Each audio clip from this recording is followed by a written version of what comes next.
Welcome to my course where I teach you how to draw in bite-sized lessons. This is lesson number 9. I'll leave a link to the playlist for all the lessons over here for you. Today we're chatting about different types of pencil strokes. There are different pencil strokes that you use to create different effects while drawing. So in this class I'm going to give you an overview of those different strokes, and then afterwards we'll go through each one of them individually in different lessons, because I don't want this video to become too long, and then we'll be able to do some exercises with each of those ones as well. So let's start off with number 1, which is lines. So lines are probably as basic as it's going to get. The minute you put down a mark on the paper, you're drawing a line, and that's part of drawing. So you get straight lines and you get contour lines. And contour lines follow the shape of the object that you're drawing. So here's an example of lines, all the little squiggly lines that are used to draw the branches and the leaves on these trees and the grasses on the ground. Here's an example of contour lines, where the lines will follow the shape of the object.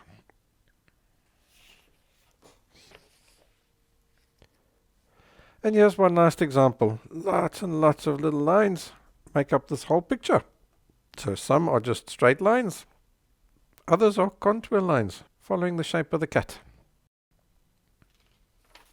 Great. Following on from that, we've got hatching, which I've done over there, which are parallel lines. Alrighty, so here's an example of hatching. You've got lots of repetitive lines. There you can see it quite nicely on the tail. You've got all those repetitive lines, so that's hatching over there. And in this drawing over here, you can see I've just used hatching. Lots of lines in the same direction, and that's created this wood effect over here. Then you get cross hatching. And that's when you have parallel lines in different angles to each other. So you can do basic hatching like this, or you can have hatching in multiple different directions. The more you fill up the paper with more hatching, the darker it gets, the darker the tonal value. So by the same token, you can also have contour hatching. So that contour hatching is called cross contour hatching. So there's hatching, and that's contour hatching. So let me give you an example of hatching. That's cross hatching using a pen. The less hatching, the lighter the tonal value. The more hatching, the darker the tonal value you get. Then there's an example of cross contour hatching. So with a cross contour hatching, you can hatch this way, because that's the shape of the pear, or you can also hatch in that direction, which is the shape of the pear as well. With contour hatching, you can hatch in any direction. You can go this way, you can go that way, you can go this way, you can go that way. As long as it follows the contour of the object, you're A4 away. Great.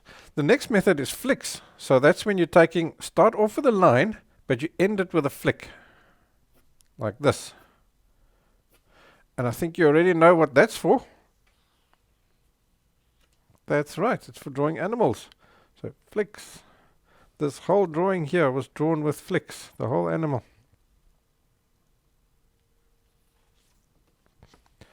And in this drawing here of the bee, you can see it quite nicely with these little individual flicks that you've got, indicating the hairs.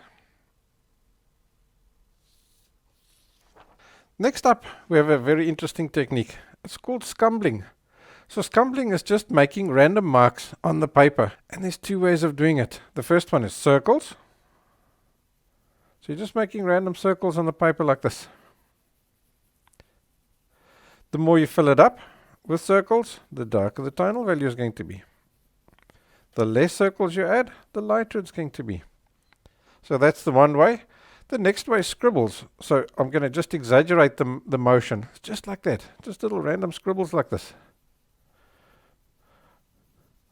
So I find the easiest little shape to make is a figure of 8. So it's sort of a take on circles, but you can also go, little stars and stuff. It doesn't matter, anything you want. And the same with the circles.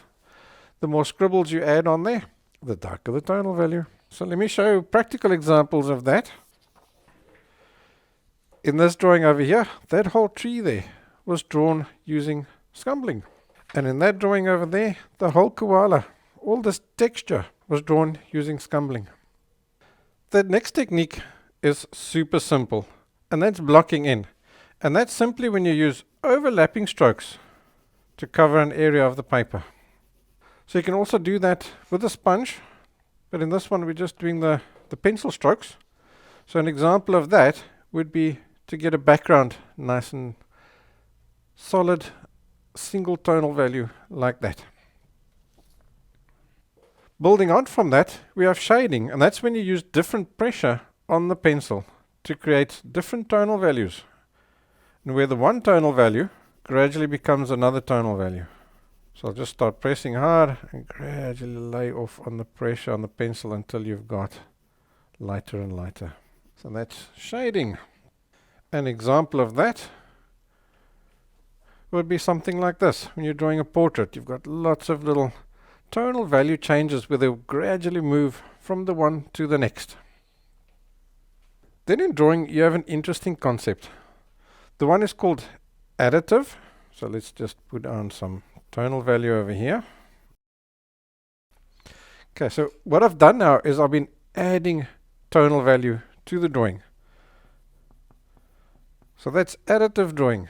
But you can also remove graphite from the drawing, like this, by erasing.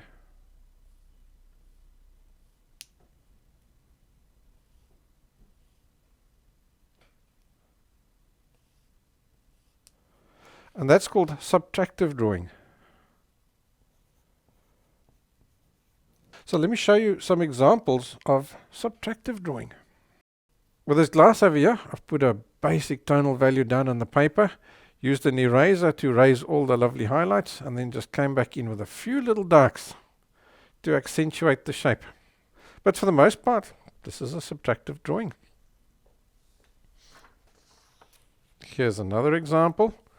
So here you've added a light layer, and then you've used the eraser to lift out that straw hat effect over there. The last technique I've got is called stippling, and that's where you're making just dots on the paper. The less dots, the lighter the tonal value. The more dots, the darker the tonal value. Yes, it is a time-consuming technique, but it can give you really awesome effects. For example, over here, can you see the ground, the gravel effect? Stippling. Here's another example. So here I've used the subtractive technique to erase all these little stippled dots, and that's given me the snow effect. So it's really, really handy, and it can give you beautiful effects. So there you go. There's 11 different types of pencil strokes for you. And using these techniques in combination will allow you to draw absolutely anything. So let's start off that journey by drawing a drawing just using lines and contour. I'm going to leave a link to that lesson over here. If you've enjoyed the lesson, please like, subscribe, hit the bell notification icon on all those things. Then I've also left a link to my website on the screen. See you in the next class.